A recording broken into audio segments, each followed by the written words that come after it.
My Lord! Hello there, buddy. How are you doing here? Great, great.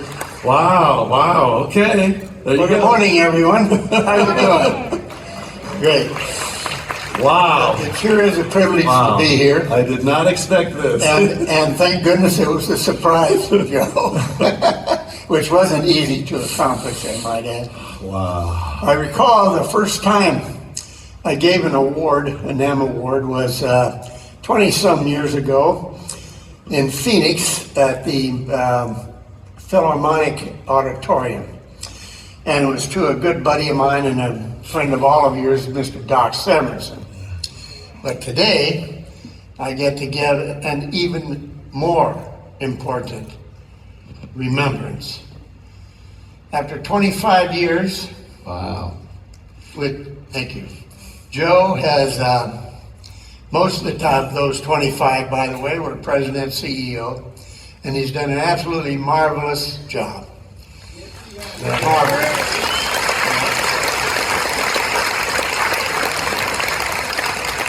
Two important things. Namm, as an organization, is the largest musical instrument organization in the world, made up of dealers, manufacturers, and distributors, as you know. And the Namm Trade Show is the largest musical instrument trade show in the world. And next year, back in January, we'll show them again. So it's my honor and my privilege to present this Namm Award, a Music for Life Award, to my dear friend and our dear friend, Mr. Joe Lamond.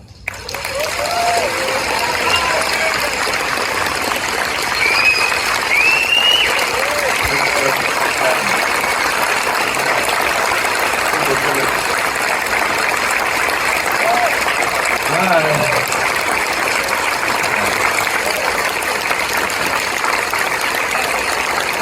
think I want to take a picture.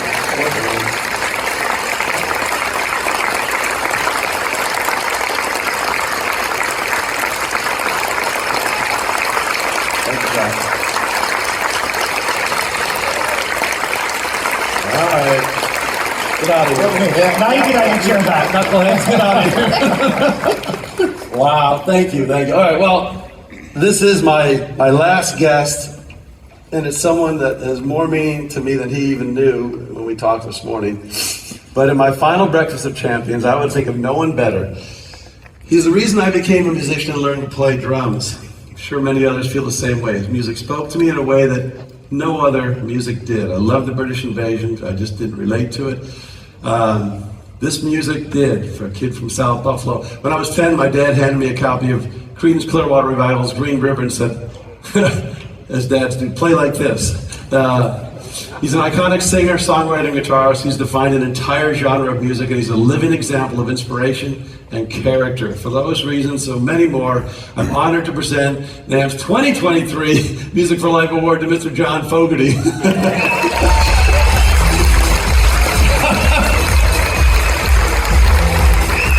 Thank you so much for being here. Okay. Let me get another award before we start. All right. On the X, we're going to do a quick photo of this one. Sit down or stand here? You're going to sit here, and I'm going to do this real quick, and then we're going to get down to business. My kids would say, Dad, did you get your reward? All right, we good? Oh, here we go, John. Ladies and gentlemen, John Fogerty's here. Oh, my God. Oh, my God. Oh, have a seat, please, sir. Thanks, sir. Well, what can I say but thank you for being here. You know, this is an audience of the industry, the people that have brought all these wonderful products that we all use as artists.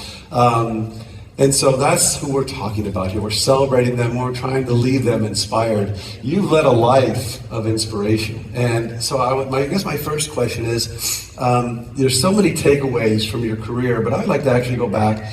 Your inspiration, you know, you served in the military during the Vietnam War, and it must have shaped how you viewed the world. I'd like to go back to that moment, and how did that experience of service shape you as a young songwriter? Well, certainly I had a perspective that was quite different than my hippie friends, let's say. But back in, there was such a sense of we're all in this together with the generation that was my generation. We kind of came of age. Now we call ourselves boomers, but back then we were the kids. And the first thing we really got vocal about was the Vietnam War and our displeasure with it. There's a lot of confusing and complex emotions and feelings, and I've tried to make it brief here, but I think it was the first time a whole generation was questioning the policy and trying to understand, well, what's it for? What, as a matter of fact, when the thing was over in 1974, I remember telling myself, let's make sure we never do this again. Of course, it didn't work. But because we were told a bunch of non-truths about why. Yeah. And so a lot of those feelings certainly came out in my songwriting, especially Fortunate Son, which was just a laser flaming arrow at that whole subject. Now remember, I had already been in the Army, so it wasn't like I was running away or, the way that some of the, let's say, conservative folks try to paint anybody who questions authority. But I had a viewpoint about it, especially sending our kids off, and I still feel very deeply about this. So you're going to send your young men and women off to die for business reasons, some corporation, especially oil. Oh, don't get me started. Yeah, sorry. But anyway, look at the time. But you know what I'm saying. And so I couldn't help myself. I had to talk about it, so I did. The other thing I know that period for you was you had a work ethic. And again, these people, we all get up and go to work in the morning, and you looked at it that way. You called your rehearsal place the factory. I mean, where did that work ethic come from that you really applied to? Maybe some of the other San Francisco bands at the time didn't think that way, but you had a work ethic. Boy, that's really true, and nobody talks about that much, to me at least. I think it's my mom especially. My folks were from Montana. My dear wife, Julie, is from Indiana, and we talk about this a lot. She has Midwest values. This next week we're doing our 32nd wedding anniversary. Congratulations. And so, that sense that you've got to get up and get things going. You can't, the typical picture of a musician is that he sleeps till 2 or 3 in the afternoon and parties all night. Like that Kiss song. I just thought that anything worthwhile was something I actually say a lot. Anything worthwhile is going to have some work attached to it. I brought something. You've given me a perfect chance to talk about this. I got off active duty in the summer of 1967. I was in the Army Reserves, and for the first time I decided I needed to get organized. So I went, with my songwriting. Usually up until then, for the first 22 years of my life, is there a napkin somewhere? Is there a crayon or something? I have lipstick, I can write my words down. So I went down to the local drugstore in the Bay Area, and I bought a little vinyl binder and put some paper in it, and I was I didn't really know what it was going to be, but I wanted to collect my songwriting, right? What really evolved, it became titles, okay? I didn't know that when I first bought it. That's the one. That's the actual book. This is the one that I bought in 1967. I think it was like September. And I brought it home and, put it on a table and said, okay, I'm going to put my ideas in here. I just wanted to show you that the very first thing, it took a few days, if not even a week or two, I had this idea in my head. And the phrase was, Proud Mary. So I wrote it down. It's the very Whoa. first thing I wrote in the book. Oh my God. Right? There's a few other. That was just free flowing out of your creative. Right. And along down the line, there's this third thing is Sinister Purpose, which became a song. Bad Moon Rising is near the bottom of that page. And I was pretty efficient, so I wrote on both sides. There's Effigy is right here on the back of the first page. Spilled something on that one. What happened on that one? That was probably coffee. And it turns out at the top of that page, it's funny, it's the word coffee grind. And what I would do is I would write down titles. I didn't know that when I started. Eventually, I would also write down maybe a phrase. So that was September or so, the fall of '67.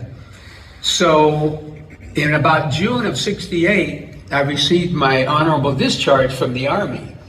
And I was so happy about that. At the height of the Vietnam War, I turned a little cartwheel on the lawn, a little bit of grass in front of my apartment house, and I went in the house and grabbed my Rickenbacker and started strumming, and the first phrase out of my mouth was, "Left a good job in the city."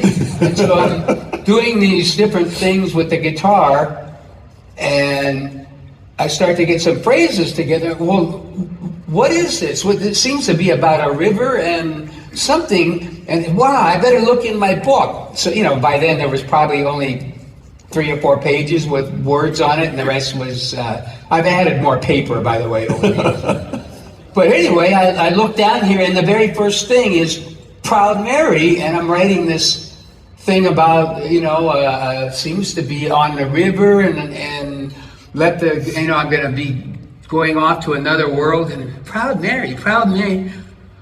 Oh, that's the name of a boat. That could be a boat. Wow, this is about a riverboat. And so what I'm trying to say is that was 9 months later, something like that. And for the very first time, the process worked. Wow. And that's, for me, God works in really mysterious ways. And I just think that I was guided from this step to that step to that step.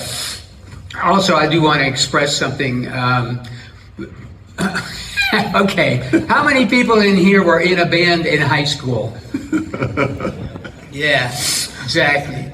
We all love music. That's why we're here. And we ended up maybe doing other things connected to music. Mine sort of stayed right in the band situation. But when I finished writing, or pretty much about 90% of Proud Mary was written right within that hour. And I'd been writing little ditties all my life since I'd been about 3-4 years old. But I was sitting there with the piece of paper that was a completed song, and it was called Proud Mary, and it had Rollin', Rollin' on the River. And I said, this is a classic. For the first time in my life, I admired all the songwriters through time. And I knew it sitting there, that I had written a great song, and it was such I was the only one in the universe that knew it. It's such an amazing self-awareness. I was humbled that it came straight from God, and that that radio station we get to tune into sometimes. So I knew that it was something really wonderful. And I dare say, as I sat there, I thought, God, I hope I can do this again. It looks like the book paid off. Yeah. A lot of us remember our first music teacher, our first time walked into a music store and smelled the instruments. Growing up, any memories of that, as how that impacted your life? Well, in junior high, I went to Portalaw Junior High School in El Cerrito, where I grew up, and they had a wonderful music teacher named Mrs. Stark. And what was so great about her was not only did she love music like we all do in this room, she expressed that and talked to me like I mattered. She talked to me, I'm a kid, right? And I'm playing away on the piano, with my rock and roll chords. She was excited and encouraging about it. There was never any negative statements that, well, that music doesn't matter, or that's dumb, or any of that. One time she had me bring my, record collection of 45s, like maybe she tolerated maybe 12 or 13 records. I remember I played "I'm Walking" by Fats Domino for the rest of the class. She just wanted to have me share music. Also in that room, by the way, there was a piano, and basically my band was formed in that room. I would run down there after school. That wasn't when my class was, but there was a piano in there, and I just started. I'm a very shy person, so don't get me wrong here. I never thought I could be in front of an audience or anything, but somehow I could play the piano, and I knew "Do You Want to Dance?" Let's see, a little bit of "Flight of the Bumblebee," Bumble Boogie, that I had learned from my mom's '78 record. There were a few others I could play. And kids would gather because this was sort of right on the stairwell that went by the gymnasium. Yeah. And it was sort of a good location, real But estate. they heard this and there's Kids would come in, they heard rock and roll. And I met two guys from Creedence in that room. We, later on formed a band. But Mrs. Stark would allow me to do that. And I think that sort of encouragement, that and her absolute joy about music certainly inspired me. The power of a music teacher. Yes. To inspire someone to achieve, or as you said earlier, the power of music teacher to end someone's aspirations. The teachers are where it all starts. They can really send someone on a positive light with a word, a phrase, an inspirational moment. Teachers are everything to this industry, if you ask me. We can't live without them. We cannot live without our music teachers. Yeah. Well, I do know that I was thinking about this a while ago. If somebody tells you, and we've all heard this one, well, you're no good. You're never going to go anywhere. You're not going to make it. You should try something else. And I think we've all heard it. And my thought about that is, if that actually stops you, you probably weren't destined to be a musician at a vocation. Yeah. But the real point of this is we all love music, and we get to experience it, whether it's our job or we do something on the side of it. We still can love music the rest of our life. Yeah, and find our place. Find our place in it. Bands, you asked how many people played in bands. To me, that was always it, a band. That was the aspiration. You had a band, and you could hear the places. You could hear, it was enough space that you could hear every instrument. That's what I loved about your band. And now you have a band with your kids. So tell us how that started. Was this a long, drawn-out, COVID-related thing, or did it just spontaneously, how did you start forming a band with your kids? Well, the kids sort of, let me say it this way. I had all the kids take piano lessons when they were kind of young. Yeah. Before they were, strong enough to just say, "Nah, I don't want to do that." A lot of practice. But I didn't want to be that person, with a ruler on the knuckles and all that sort of thing. I just wanted to expose them to music in a sort of structured way. But then I allowed that to stop. Later, especially the two boys, Tyler and Shane, they started asking me questions because, by now they were starting to see, oh, Dad plays music, huh? And one of my favorite memories is Shane being about 13, I think, said, Dad, come upstairs. I want you to show me something. And so he's got his computer, and it's iTunes, and he's got Back in Black. And he wants me to show him the guitar lick, which is exactly how I thought at his age. Yeah. But frankly, I didn't know the lick. I knew of it. Yeah. But since AC/DC kind of came after my formative years, that wasn't one of the things I had learned as Holy Grail. I learned Suzy Q, 20 years or more earlier. Actually, it's more like 40 years earlier. Anyway, so I, sat there and listened to it, and I grabbed it. Oh, yeah, it goes like, it was always one of my favorite licks, but I wasn't driving the car. I was just a passenger. Yeah. So I got to show that to Shane. A little later, our daughter Kelsey, who was always interested in music, she just sort of would shyly be around the guitar, and I suggested, well, maybe we should take guitar lessons, because she would have me show her a chord or something. But here's the secret. So I said, I'm going to arrange guitar lessons, and I went to every single guitar lesson with her. I drove her and then sat in the little cubicle where the guy was, and I had an extra chair. And as I told you earlier, it was basically, that was how I got to have daughter time with my child.